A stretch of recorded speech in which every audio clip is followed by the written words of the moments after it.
consider this a lunchtime talk. Not gonna be like anything you've heard so far, or nothing like you're gonna hear from here on. And I'm actually flipping the talk entirely. I was gonna get background first and then go into lunch. There's our menu. I'm gonna talk about what's happening on your plate to start. And the title of the talk is The Future of Food, Given Climate Change. But I also like to use the term the power of food to confront climate change. So it's a lot of storytelling. It's a funny thing, but we all eat. So the story of food is relevant to everybody. And I think I mentioned it earlier, even Democrats and Republicans care about their food. Was that? No, never mind. So the pinwheel appetizer tray that has meats and cheeses and so on. So I didn't know the exact menu other than the categories, but I didn't know what would be in the pinwheels, etc. So I just looked up, you know, I was going to say Betty Crocker cookbook, but that's a little dated. You know, what's in a pinwheel? So turkey. Like many of the animals, the feed prices are going up. The price of turkey is going up. And producers along the East Coast are moving north because of being hit multiple times with hurricanes. It's a change in our food. Beef prices are up. The steak today is about 11% higher than it used to be for a number of reasons. One is feed cost, the drought that has affected the availability of feed, the grains, etc. Prices have gone up. And I'll probably get to this, but it never occurred to me seriously, but smoke affects beef animals just like us. So they lose calves, they don't gain the weight, other problems. The ranch dressing, which I missed, there's mayonnaise in there, which contains eggs. Chickens raised out of doors, their egg weight is lower, the egg production is lower, and the thickness of the shell is thin. My point, and I'll go on, and I may have to abbreviate this, is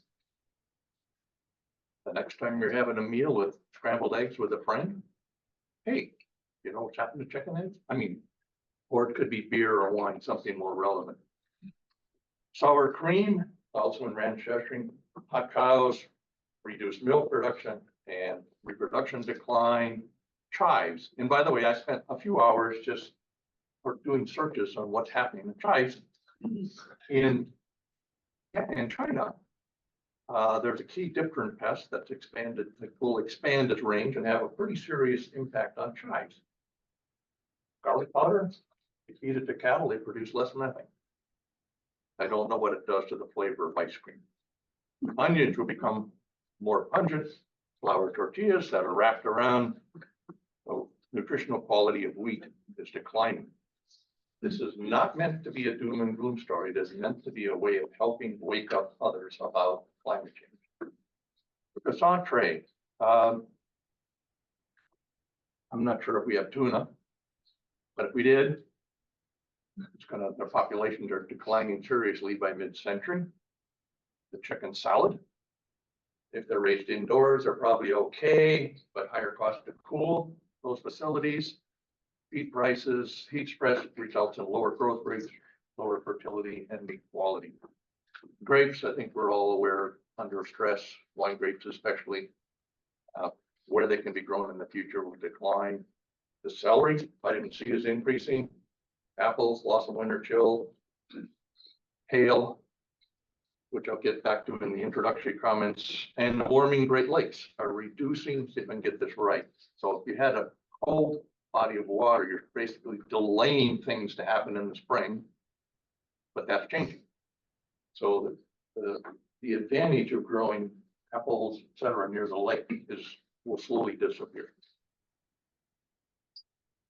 Harvest salad,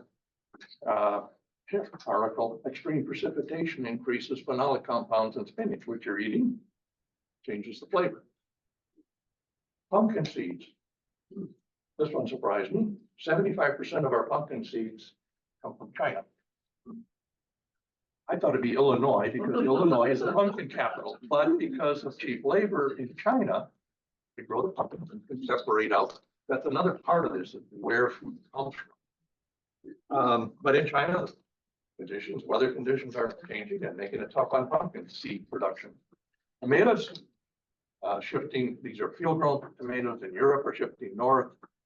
Cranberries, anybody from Massachusetts? There must be. Yep.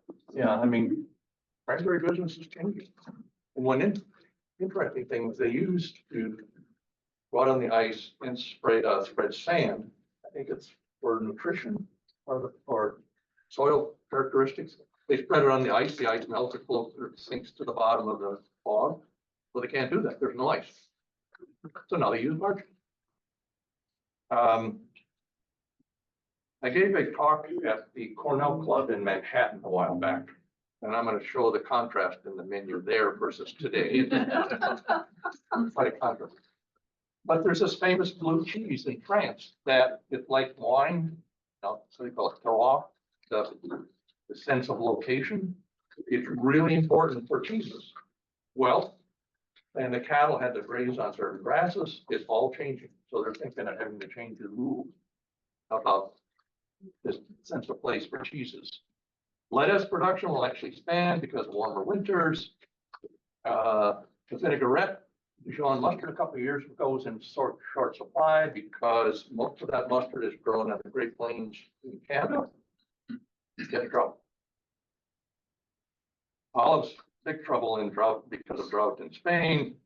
Blueberries, I think most of us, if you look carefully at the blueberries we get in the winter here are from Peru or Chile, but they depend on meltwater from the ice cap, and that ice cap will be gone in about 20 years. And kiwis, there's the whole issue of winter chill affecting many of our fruit and all nut crops. And I don't know if this always surprises people, but 99% of the sushi rice we consume comes from California. Warmer nights reducing yields. Sea bass, which could be in this menu ingredient, move north, but their feeding habits change dramatically. Those still in the southern regions feed on other smaller fish, but those that move north feed on crab, shrimp, and lobster. Sesame seeds, most come from Tanzania. That's a good thing because sesame grows better under drought and high temperatures. So small farmer producers in Tanzania are actually benefiting.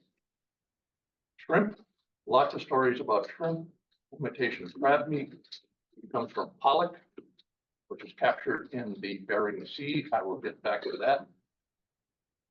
Sriracha sauce. Chili peppers are in short supply over the last 3 years because of the drought in Mexico.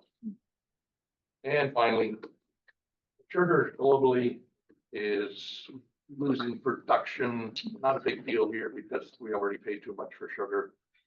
And vanilla, 1% of which is natural, 99% of the vanilla we consume is artificial. Madagascar is being hit by storms. More storms. So close your eyes and back us up. So that was the idea, to bring it home via today's lunch. There we go. Now I'll start over.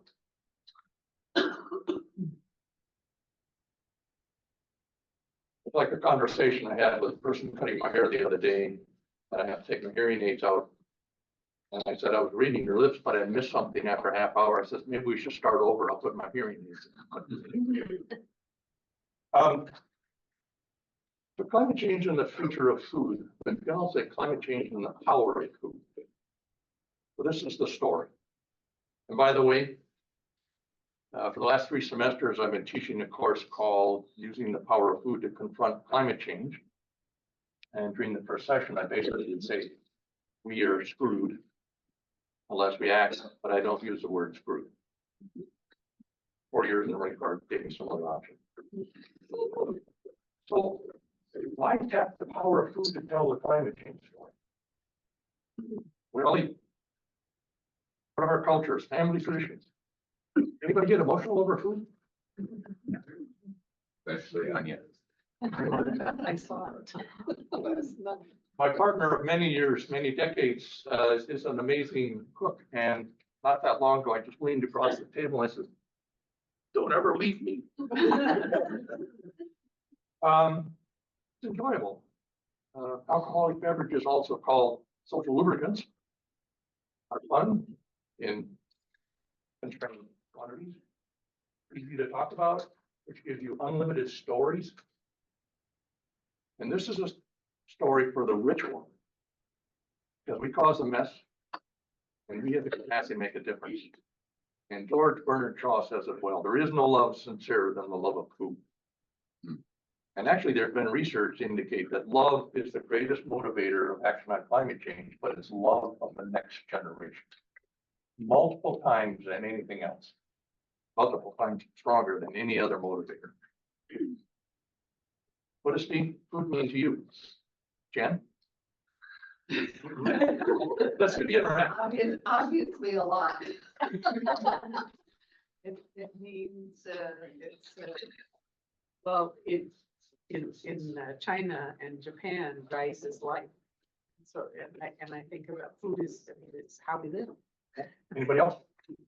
I look at food as like my love language. If I want to show my family, I cook. But Couple more? Just after Thanksgiving, food for me reminds me of family and growing up with my parents and my brother and other people's memories. That's actually the most common response. Friends, community, family. It's pretty important to our life. It has power. And this audience may be different, but I've given many of these presentations to the general public. And when you start asking, where do avocados come from? Most of them in the US. Mexico. Coffee, we pretty much know. Teas, Asia. Sushi rice, 99% from California. Cashews. Brazil. Vietnam. Bourbon, personally, I don't care.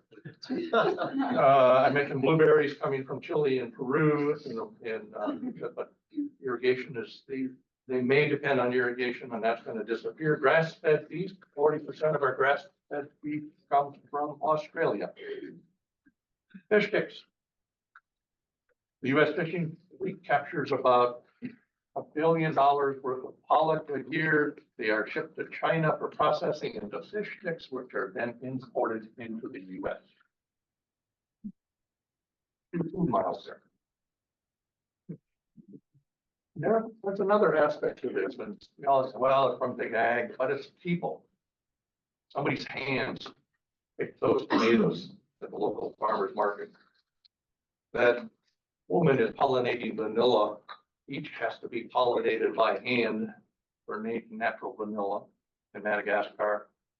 The dairy producer in Missouri producing our milk and cheese. There's that Aussie growing that grass-fed beef. The most dangerous job in the world is fishing the North Sea, the Bering Sea.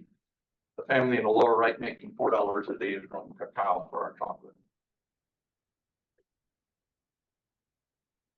So in the US, I think most of you know, not many people produce our food, 1 out of 75 employed people. Most of our farms, almost all are family farms. Half those farms require off-farm income. It's a hazardous industry, including higher rates of suicide in certain parts of the country. That's all being made tougher by climate change. And a lot of people don't believe the data on the right, but this is production by farm type. And production could be biofuels, could be animal feed, it could be human feed. But if you look at the small, most of our farms, almost 90% are small, and they produce about 19, again, I'm using that word produce broadly, 19%.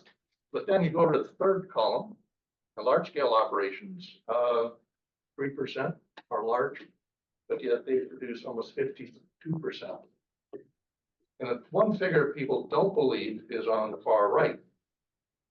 Most people think, well, no, you got these big corporations, big ag, et cetera, but they actually, the non-family farms constitute about 3% of the farm, producing 10%. I've been challenged on this. I don't believe that. Can't be. And when you say 98 or 70, 97% of our family farm does, no, that's not true. And I'm also sharing these stories as It's a way to communicate it, tell a story about climate change. So how are our plants changing? Pretty much everything. The air is changing, water, temperature, soil. The only thing that's not changing is sunlight. I think you're all aware, we're over 50% higher in CO2, which climate change deniers will say, hey, this is great, climate change is great, it's going to increase yields, etc. But the consensus is that gains will, in general, be offset by more extreme weather. I think we've touched on weeds already. Luciska has done a lot of this work, but I think it's weeds. Some will become more difficult to control with certain herbicides with higher CO2 levels. Ziska did this amazing project where he collected pollen from goldenrod from museum collection starting at 1849 through more or less current times, and they saw a decline in protein associating that with climate change, but they did control studies and they basically backed it up. And the big one, however, is the decline in human nutrition, the quality of nutritional quality of our foods, the main staples, rice, corn, plus protein, vitamins, and minerals. Rice will decline, B vitamins and rice will decline about 30% by mid-century. And now, add smoke to the air, what it does to both dairy cattle and beef cattle. Some good news for veggies. All of those things are increasing fructose, glucose, antioxidant capacity. And since one of my daughters makes me eat kale, maybe kale will taste better someday. Awesome. Thanks for climate change. Water, where it falls, how it falls, when it falls, and what form it falls is changing. So I think you're all aware we're experiencing more of these whiplash from droughts to downpours. I'm sorry, yeah. And Italy a couple years ago had 2 years of drought and then massive flooding. About 5,000 farms were severely affected. I think everybody's aware of the California mega drought for 20 years, and now they're back to normal, or a little bit better than that.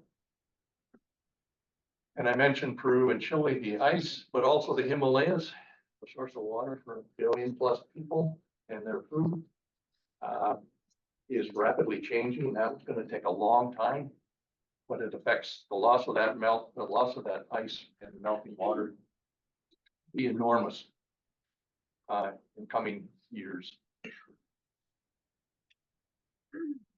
The drought monitor, you can see on the left is 2021. And the U.S. had a lot of drought areas and severe drought, especially in the West. Things are looking a little better now. But again, it's an example of, as Art said, sort of these now more of a short term, some drought, and then back to too much water, back and forth, the whiplash. Looking to the future, towards the end of the century, if you find the Northeast where we're located right now, annual precipitation will be changing. We've already gained about 5 inches of annual precipitation right now. And sort of the moral of the story is if it's wet areas today will get wetter, dry areas will get drier. There's some winners and losers in this food production. Even hail. In some areas, it's warm enough such that the hail is actually getting smaller, but in other areas where these conditions are just right, that little crystal gets thrown up into the colder air more and more because there's more turbulence, and you end up with very large hail. I think you've seen this in the press. There have been a number of incidents recently where hail have been pretty severe. Another story to tell. The oceans, these are phytoplankton. That in some areas, and this is the basis of the food chain in the ocean, it also supplies half of our oxygen. They're in decline in certain areas because as the oceans are warming, they're getting stratified. So the nutrients that normally come up well up to supply the phytoplankton can't get through stratification. This is the basis of the food chain in the ocean. And you're aware of the acidification is causing limitations on creatures that form shells, these are oysters. I mentioned pollock. and ends up as fish sticks. The young, it's more complicated than this, but the young pollock feed on algae on the underside of the ice. But the ice would retreat. And this is snow crab. 10 billion snow crab disappeared over the last 3 or 4 years in the Bering Sea, as because the waters warmed and increased their metabolism. They needed to eat more in a shorter span of time, but there wasn't enough food, so they starved to death.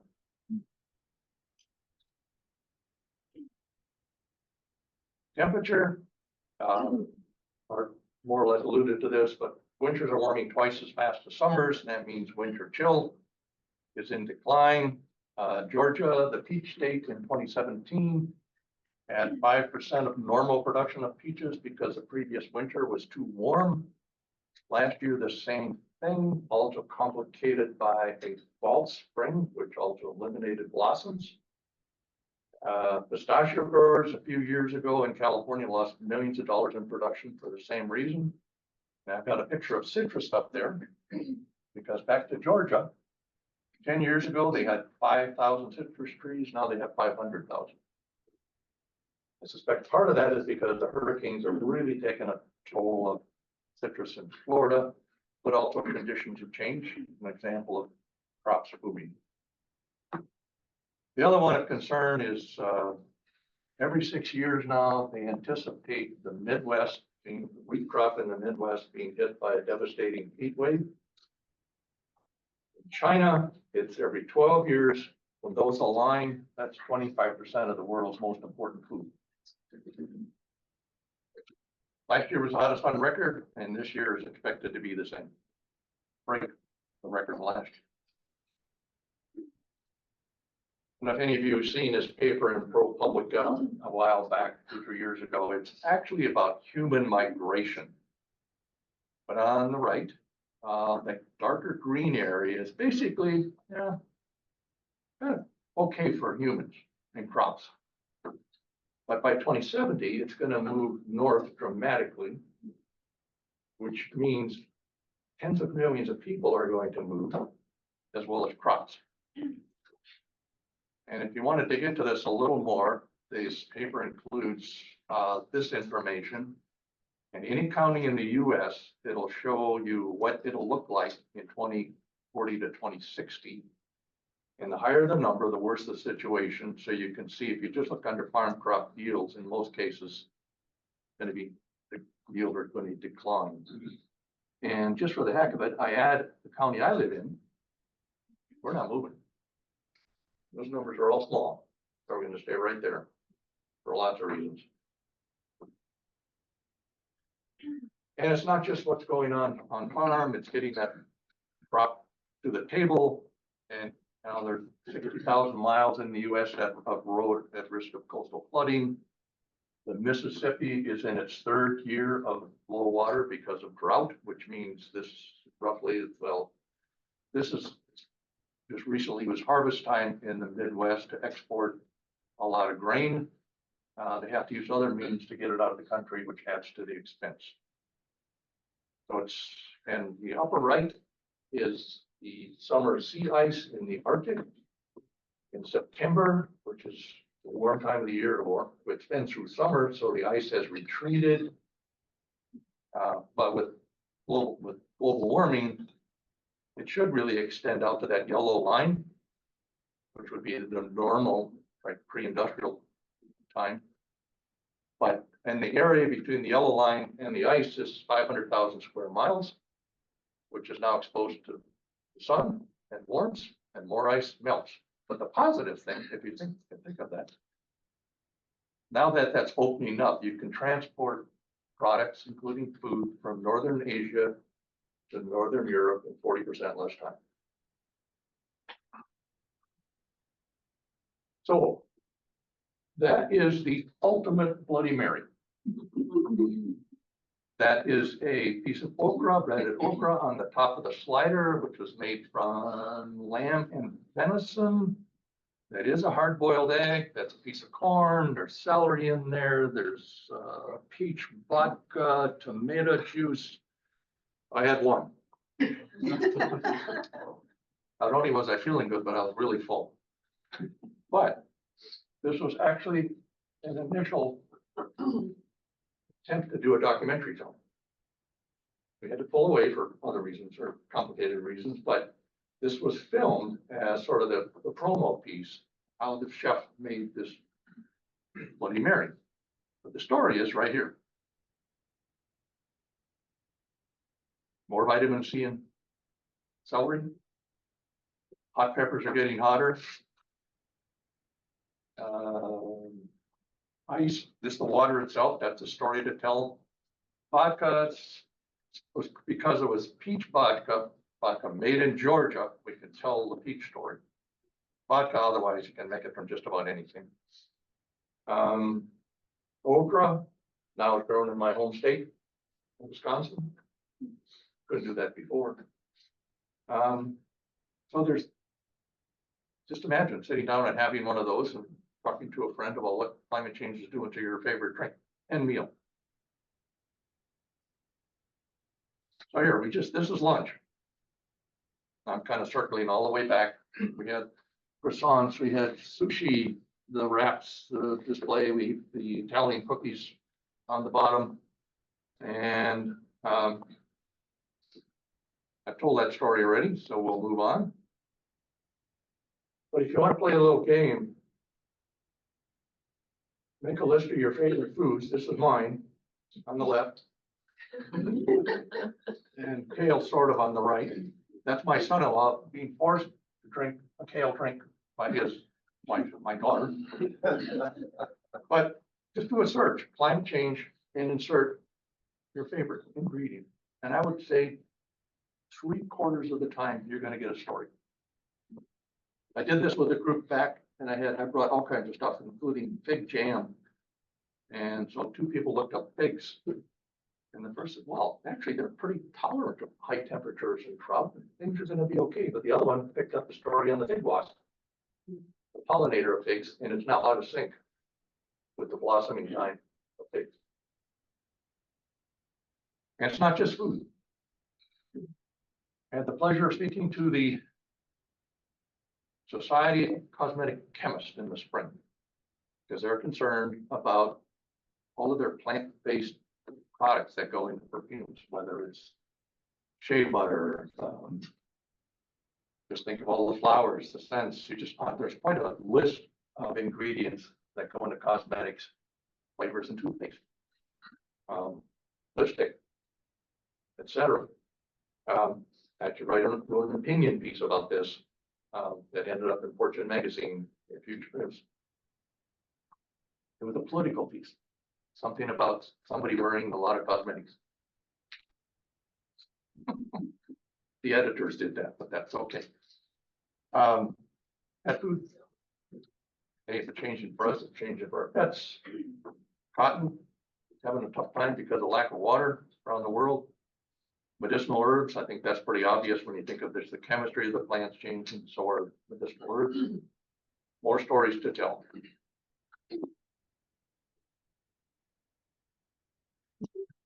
This is serious. Imagine the future without ice cream. There would be darkness and chaos.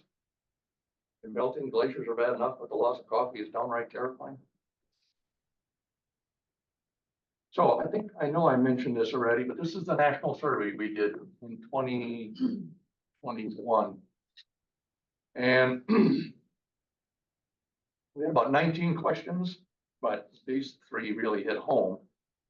So basically, are you concerned about climate change effect on food choices? So the 86% Democrats, 61% Republicans, willing to pay more, roughly the same results. You want to learn more or less the same results. I was in a way pleasantly surprised by this because is this the avenue that we can use to sort of bridge that divide? But then of course you ask the standard question, is climate change a crisis? 59, roughly 60% to 20%. 20% undecided, I assume. So So that adds up to 80. 20% of the people are undecided about it, decided? No, that, the red is Republican. Oh, I see, okay. Yeah, I mean, we also did independent, so there's others. So there's I'm not sure. 20% that don't define by Yeah. either of those parties. No, so 59% of the Democrats. It only adds Yeah. up to 80 Yeah. is what he's saying. So that's why you're. Okay.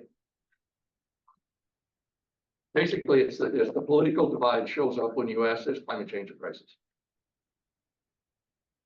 You talk about food a lot, another question? Yes, 3/4 of us. Do we talk about climate change? Not very much. Can we bring these conversations together? And the first word that comes to mind when you think about climate change impacts on food, famine, hunger, scarcity, starvation, shortages. So it's suggests to me the topic of food and climate change is on people's minds. And it's not, now it's in the press a lot. 2 or 3 years ago it was not. And what's being done, most of you are aware of climate smart farming, primarily major focus on soil. Food businesses are looking at their supply chains, looking for alternate sources. That bottle of beer that's toast made from waste bread in the UK. They claim they've converted 3 million slices of bread that normally would have been fed to cattle or something, made it into beer. I think that's pretty creative. Yeah, there you go. And, you know, I mean, this is science. Think about focus on resilience, varieties, and so on, including genetically engineering crops. But it's also a way to tell the story of science through food. And I actually, in this really well-written, famous book, I spend quite a bit of time on genetic engineering, because I think it's important for the public to understand it. So, food, common ground. What if consumers and chefs and restaurateurs, food media producers join forces? We don't see any villains here. We all depend on each other. What if we all told a story?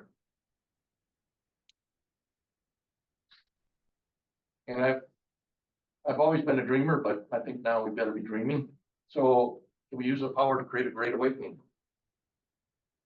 A deeper sense, a deeper state of awareness, a need for action on climate change using food. We need to act quickly in that scale. We all eat several times a day. And we can create a social movement of sorts.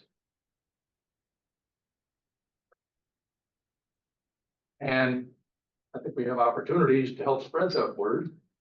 But right now, well, yeah, right now, climate change, national surveys have shown that climate change is ranked 19th as a priority for the president and Congress by the general public.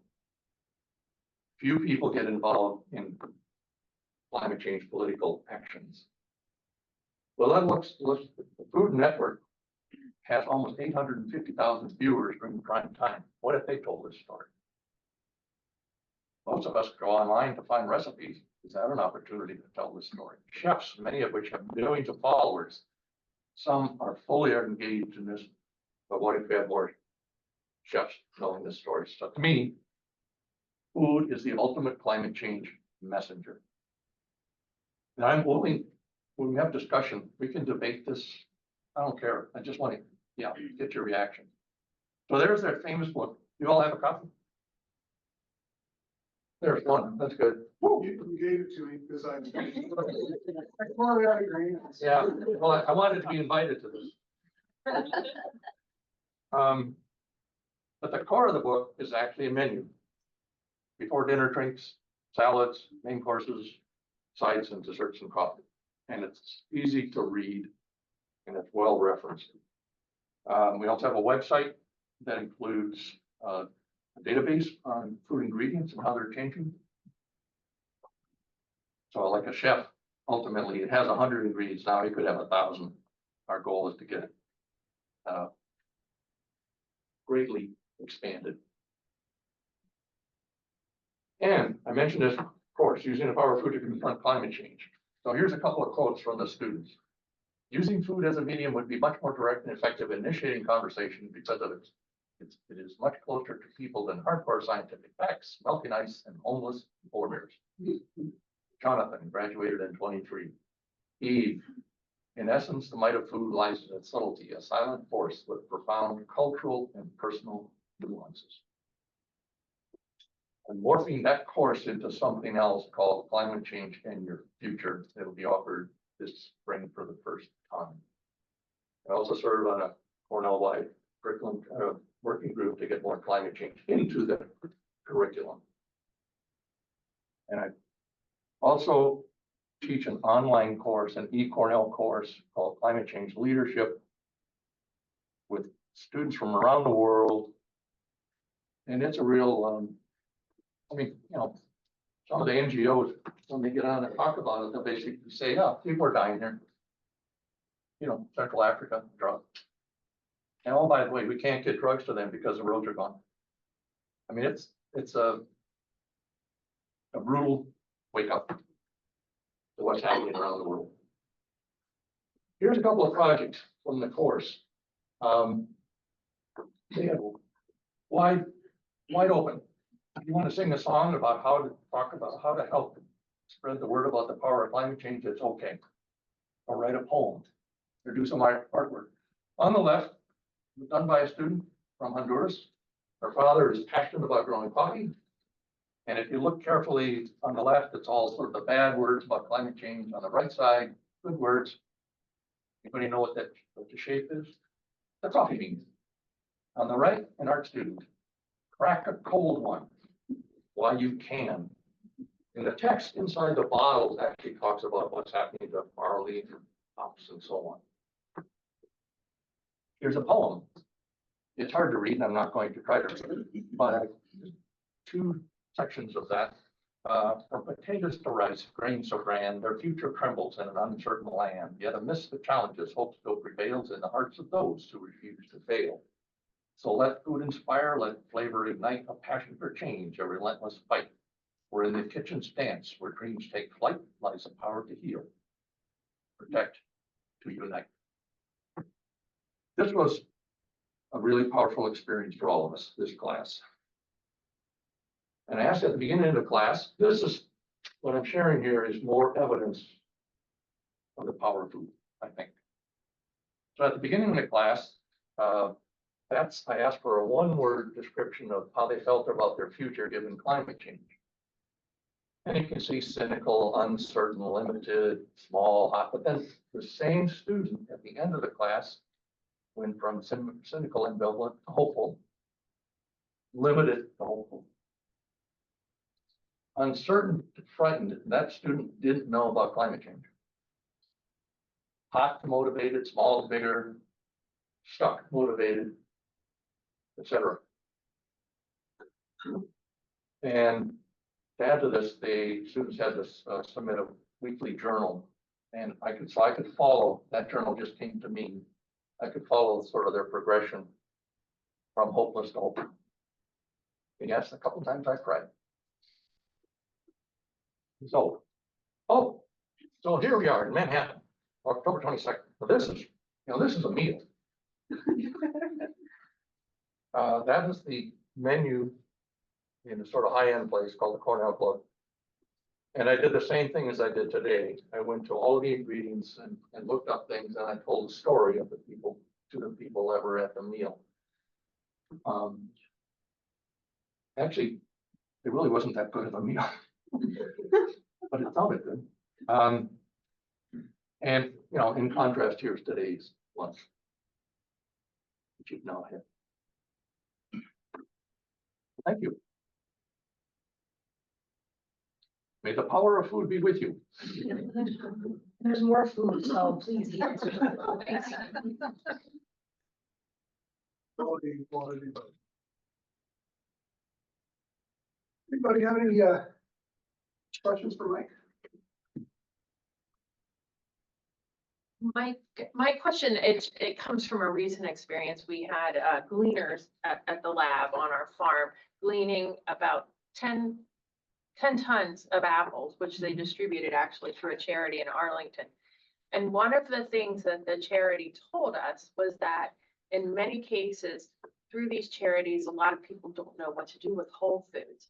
So how does that play into all of this when we start talking about the power of food? If people don't understand how to even use whole foods and what it means to their diet.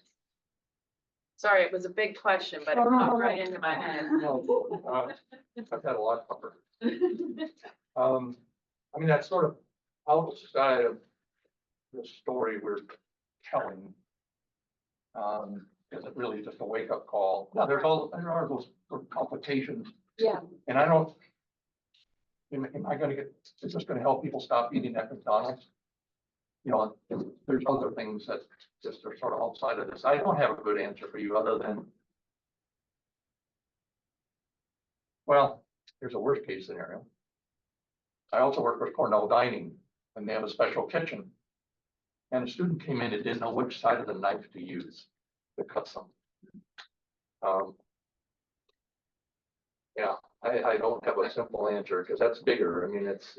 Yeah, but it plays into this power of food. How do we take that for people who don't even understand how to utilize some parts of the Well, unless, I mean, is there an educational opportunity when they pick Sure. up something? Yeah. Here, this time make applesauce, Yeah, right. smash them up and cook it for a little bit, put some cinnamon in. No, I guess there are ways to start to address that question.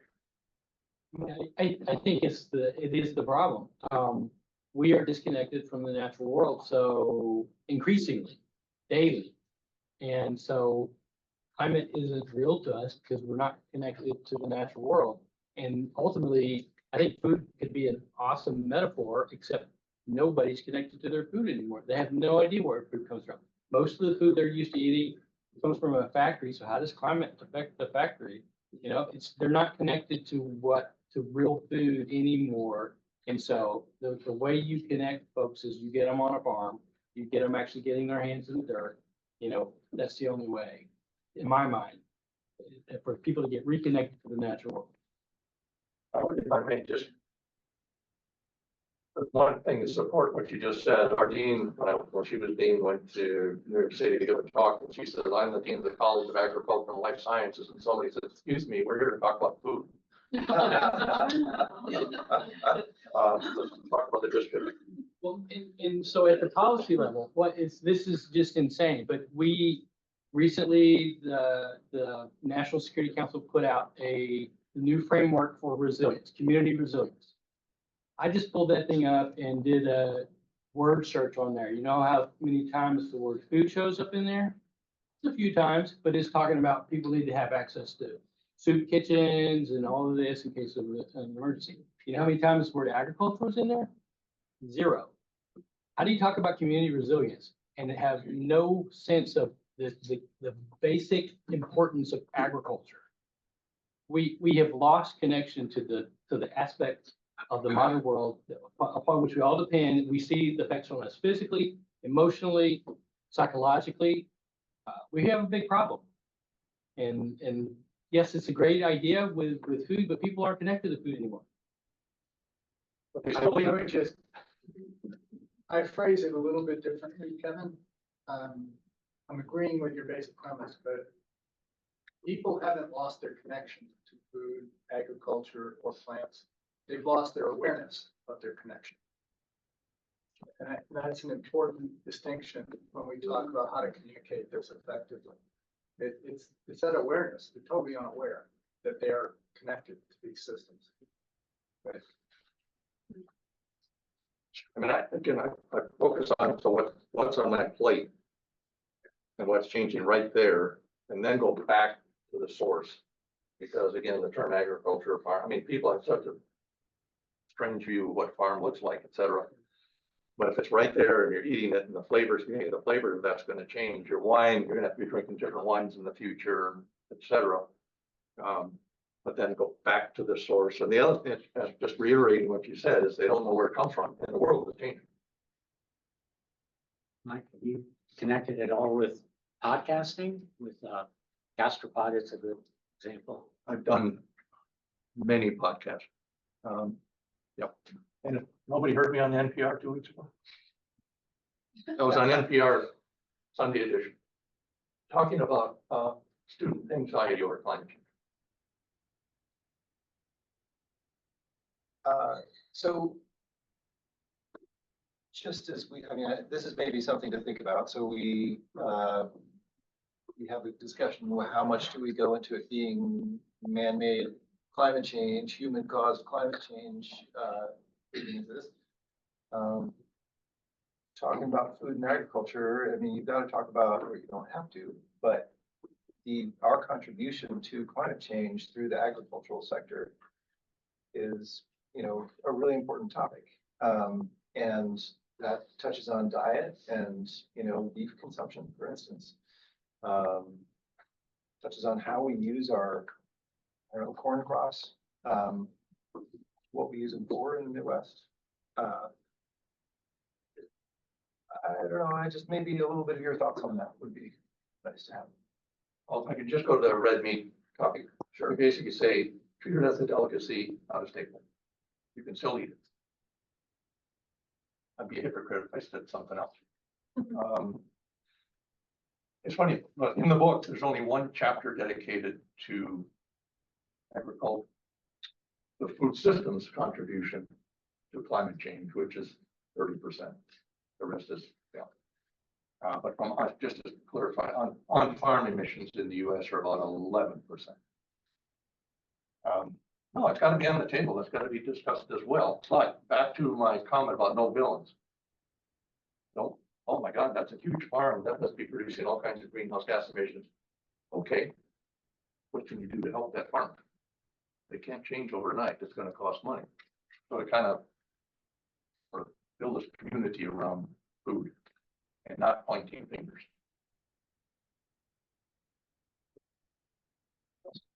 This is Allison, for those on the Zoom world. To kind of answer your question, Tracy, I don't know if this answers it, but I have colleagues that are deeply rooted in the FNEP program. So that's the Expanded Food and Nutrition Education Program, and that's through NIFA.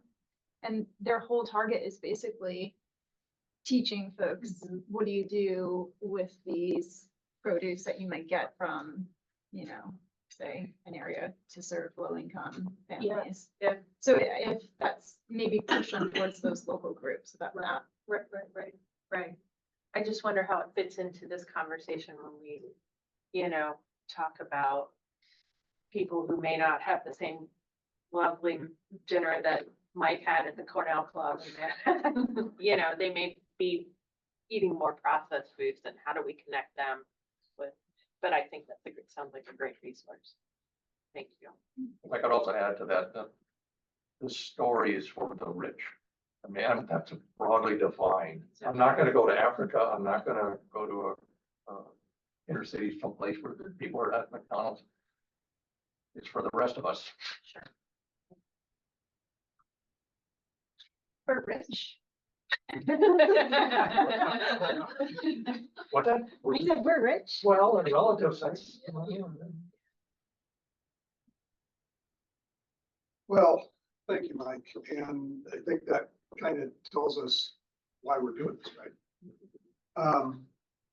And you talked a little bit about, it's not just where the crops are grown and how the crops are responding to the climate. It's also the pests that are now part of that, or the pollinators that are or are not nicking with the right kind of timing. So we've heard a lot about modeling this morning. When we try and pull this all together, are there some commonalities in what we heard this morning? We heard a lot about different methods of modeling that are bringing us, in some respects, to the same place. Tell me if I'm wrong, if I'm trying to state something that I thought I heard. What else are we hearing? I was just comparing the maps of these three presentations, and I see a general trend north in terms of places we can grow food, in terms of the number of moving species of plants, and then the few examples you gave of insects. Just a trend I noticed. Mike says he's not moving from New York. Yeah, I live there too. I retired from Kansas to South Dakota, you know, there's not a lot of traffic going that direction.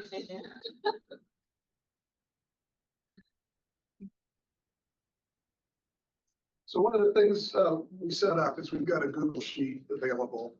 And I'd like each of the presenters to kind of give us a bulleted list of a few of their conclusions. And then there's also some area in there to respond to some of these kind of thought questions. And you've got plenty of time to digest what you've heard. And we're going to come back to talking about some of these tomorrow as we get more presentations under our belt. But I think in the consideration of time, let's go ahead and proceed with our next session.